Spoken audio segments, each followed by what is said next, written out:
Hello friends, welcome to our channel. जैसा कि आप लोग देख सकते हैं कि रेलवे की परीक्षाएं शुरू हो गई है।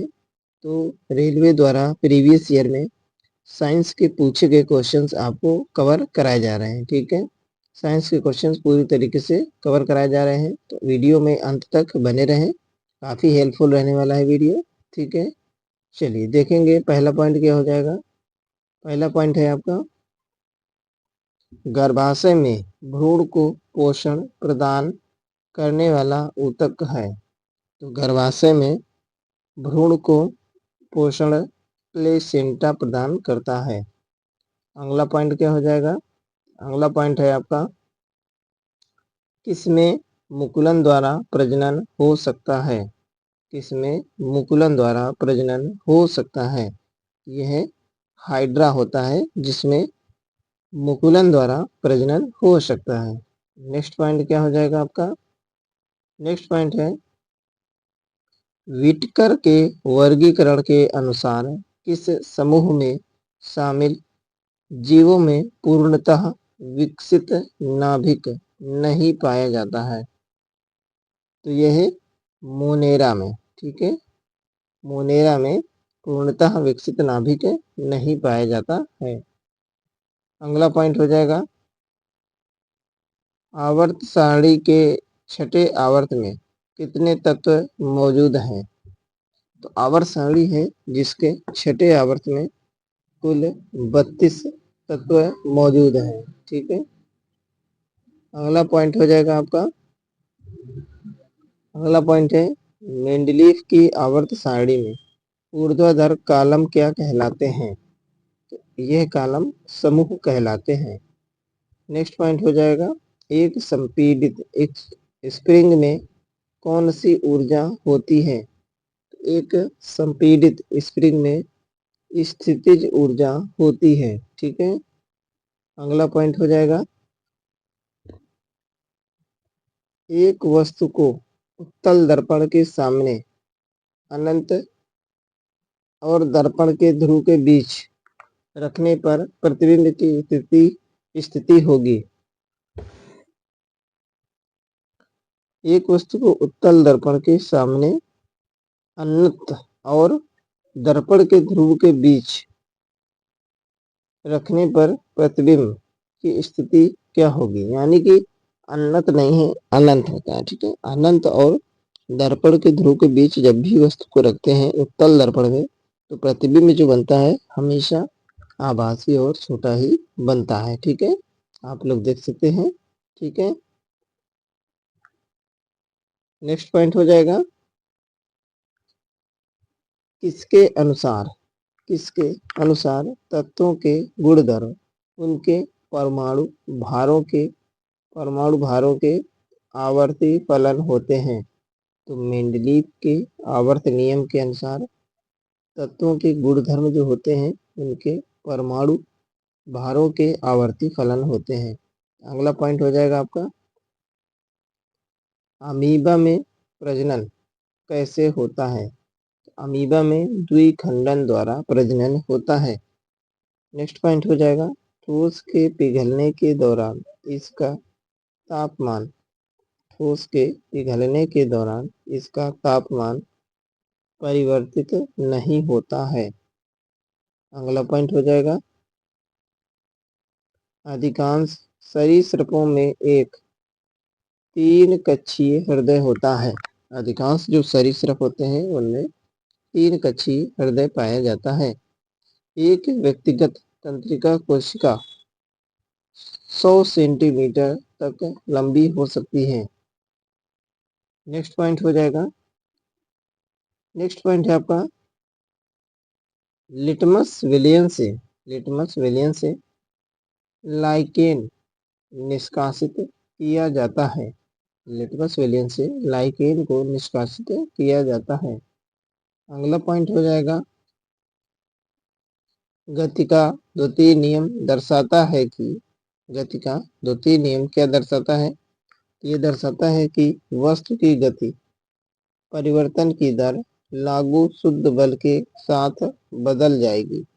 वस्तु की जो गति होती है दर वस्तु की गति परिवर्तन की दर लागू शुद्ध बल के साथ बदल जाएगी।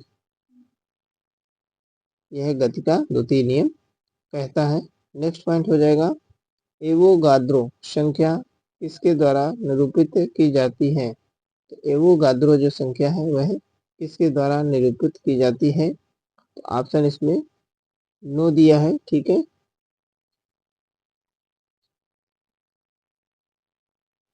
तो आप लोग देख सकते हैं इसमें कि एन ओ नहीं होके एन जीरो होता है, ठीक है। इसकी वैल्यू जो होती है एन जीरो लिखा जाता है, ठीक है, ऐसे। या फिर इसको एन ए भी लिखा जाता है, ठीक है, एन ए भी लिख सकते हैं। और इसकी वैल्यू क्या होती है, इसकी वैल्यू जो होती है आपकी 6.022 मल्टीप्लाई 10⁻23 प्रति मोल होती है। तो एक मोल में जो तो संख्या होती है वह 6.022 इंटू 10⁻23 होते हैं, ठीक है। 23 परमाणु होते हैं। नेक्स्ट पॉइंट हो जाएगा आधुनिक आवर्त सारणी के समूह एक में मौजूद एकमात्र अधातु है, यह हाइड्रोजन है, ठीक है। नेक्स्ट पॉइंट हो जाएगा रेडियो द्वारा उत्पादित ध्वनि आयाम से बढ़ती है, ठीक है, आयाम से बढ़ती है। अगला पॉइंट हो जाएगा आपका एक उभयलिंगी पुष्प होता है। पपीता जो है एक उभयलिंगी पुष्प होता है। अगला पॉइंट हो जाएगा कौन सा घटक एक चालक के प्रतिरोध को प्रभावित नहीं करता। तो दबाव, दबाव जो होता है चालक के प्रतिरोध को प्रभावित नहीं करता है। अगला पॉइंट देखेंगे एक निकाय के संवेग में परिवर्तन की दर लागू बल के समानुपाती होता है। देख सकते हैं एक निकाय के संवेग में परिवर्तन की दर जो होती है वह लागू बल के समानुपाती होता है। अगला पॉइंट देखेंगे प्रतिध्वनि किसके कारण सुनाई देती है। तो ध्वनि तरंगों के परावर्तन के कारण ही प्रतिध्वनि सुनाई देती है। अगला पॉइंट हो जाएगा अग्नाशयी रस में मौजूद कौन सा एंजाइम प्रोटीन को एमिनो एसिड में परिवर्तित करता है। यह ट्रिप्सिन, ठीक है। अग्नाशयी रस में ट्रिप्सिन जो होता है एंजाइम एमिनो प्रोटीन को एमिनो एसिड में परिवर्तित करता है। अगला पॉइंट देखेंगे देख सकते हैं फ्रेंड्स बहुत ही अच्छी तरीके से बहुत ही बेहतरीन क्वेश्चंस आपको कवर कराए जा रहे हैं। ये सभी क्वेश्चंस पीवाईक्यू क्वेश्चंस हैं। तो कोई भी एग्जाम अगर आप लोग देख रहे हैं दे रहे हैं, ठीक है, तो अगर उसके प्रीवियस ईयर क्वेश्चंस नहीं करेंगे तो बहुत ही नंबर कमाने के चांस रहते हैं, ठीक है। रेलवे के एग्जाम्स सभी एग्जाम्स के लिए बहुत ही महत्वपूर्ण रहने वाला है। बाकी भी कोई भी एग्जाम आप कॉम्पिटिटिव एग्जाम दे रहे हैं उसके लिए भी बहुत ही हेल्पफुल रहने वाला है। तो ज़्यादा से ज़्यादा संख्या में आप लोग चैनल से जुड़ें, चैनल सब्सक्राइब करें, लाइक और शेयर भी अवश्य करें। वीडियो पसंद आया है तो ज़रूर इसको लाइक करें। चलिए देखेंगे नेक्स्ट पॉइंट क्या हो जाएगा यदि साइकिल की गति दोगुनी हो जाए तो गतिज ऊर्जा हो जाएगी। तो गतिज ऊर्जा जो होगी यह 4 गुनी हो जाएगी, ठीक है, क्योंकि फार्मूला होता है हाफ mv², ठीक है।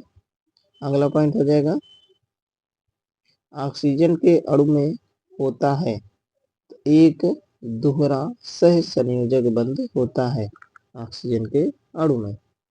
अगला पॉइंट हो जाएगा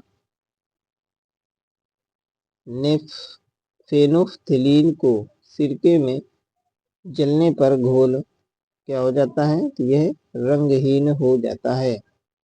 फेनोफ्थलीन को सिरके में जलने पर घोल रंगहीन हो जाता है।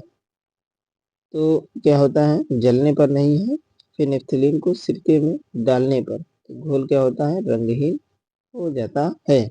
अगला पॉइंट देखेंगे धोवन सोडा की हाइड्रोक्लोरिक अम्ल के साथ अभिक्रिया कराने पर कौन सी गैस निकलती है।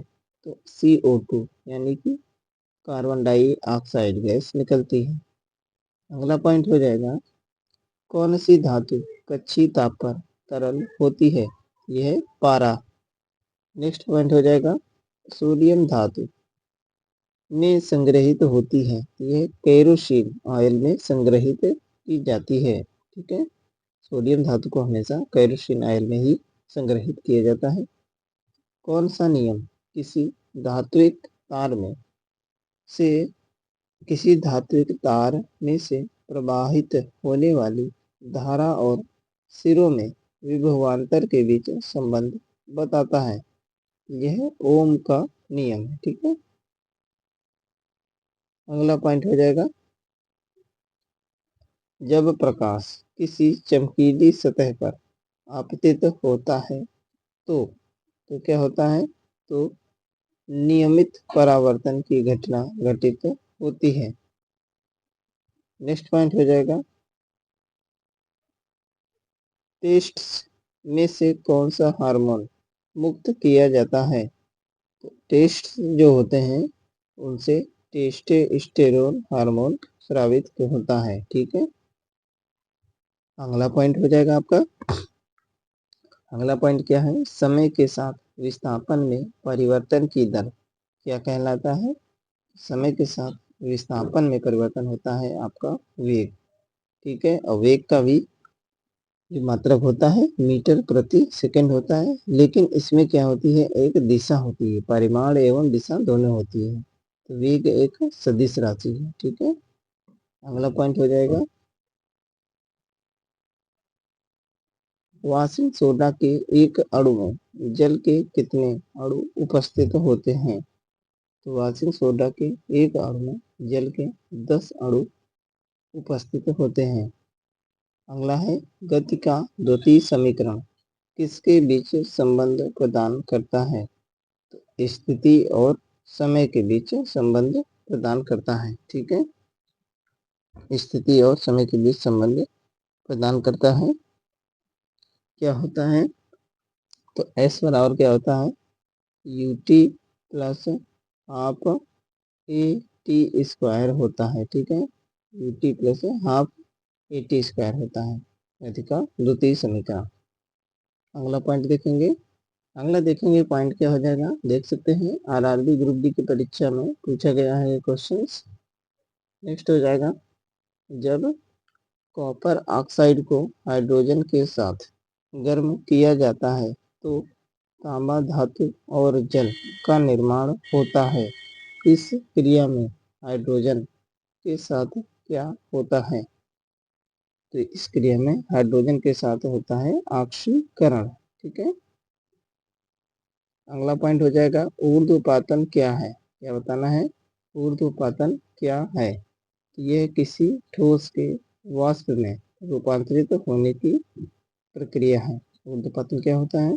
किसी ठोस के वाष्प में रूपांतरित होने की प्रक्रिया ही ऊर्ध्वपातन होती है। अगला पॉइंट देखेंगे, खालिस्तान है, देखेंगे यहाँ पे होगा वोल्ट मीटर। वोल्ट मीटर को विद्युत परिपथ में समानांतर जोड़ा जाता है। अगला पॉइंट हो जाएगा, एल्काइन का रासायनिक सूत्र क्या है? तो एल्काइन का जो रासायनिक सूत्र होता है यह है CnH2n -2 होता है। ठीक है, CnH2n -2 होता है।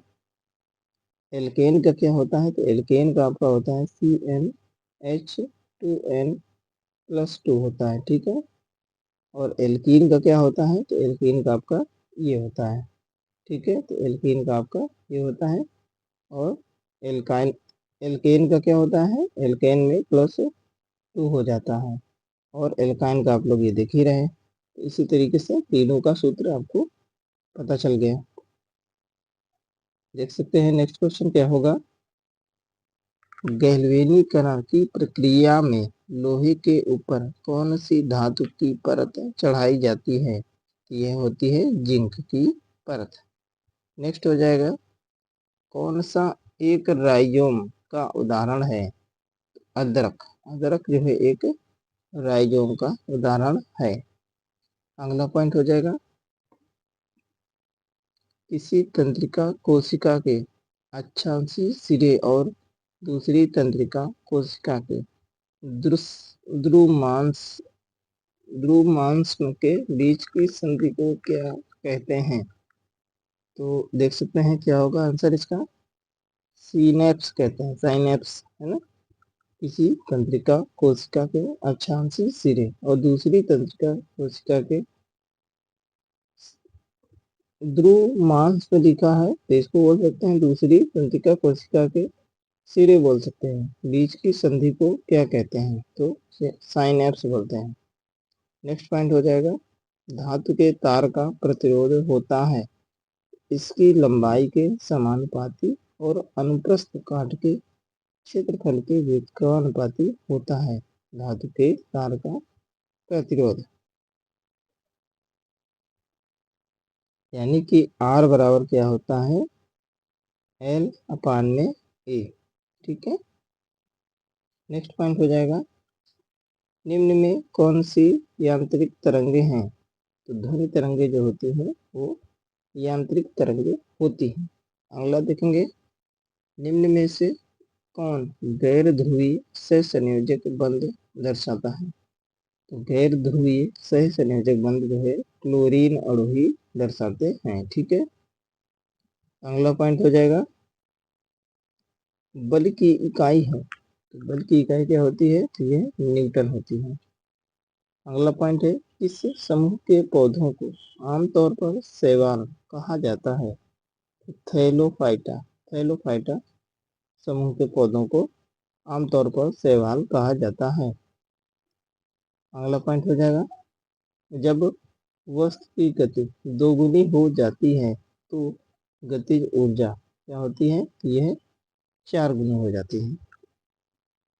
नेक्स्ट पॉइंट हो जाएगा, किस पौधे के आवरण रहित बीज पाए जाते हैं? बीज नहीं होता, बीज।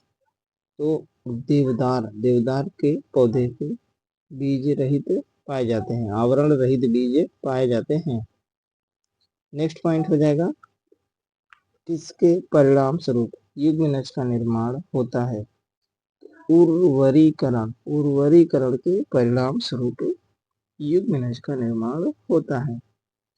देखेंगे आज का लास्ट पॉइंट आपका हो जाएगा, प्रकाश बल्ब का फिलामेंट बनाने में किस धातु का उपयोग किया जाता है? यह आपका टंगस्टन धातु का उपयोग किया जाता है क्योंकि इसका गलनांक काफी उच्च होता है। ठीक है, आसानी से नहीं गलता है, इसीलिए टंगस्टन का उपयोग किया जाता है बल्ब के फिलामेंट में। तो ठीक है फ्रेंड्स, इसी प्रकार की बेहतरीन क्वेश्चन पाने के लिए चैनल को सब्सक्राइब करें। वीडियो पसंद आया है तो लाइक और शेयर करना बिल्कुल ना भूलें। टेलीग्राम और व्हाट्सएप ग्रुप का लिंक डिस्क्रिप्शन में दिया गया है, अवश्य ज्वाइन करें। मिलते हैं नेक्स्ट क्लास में।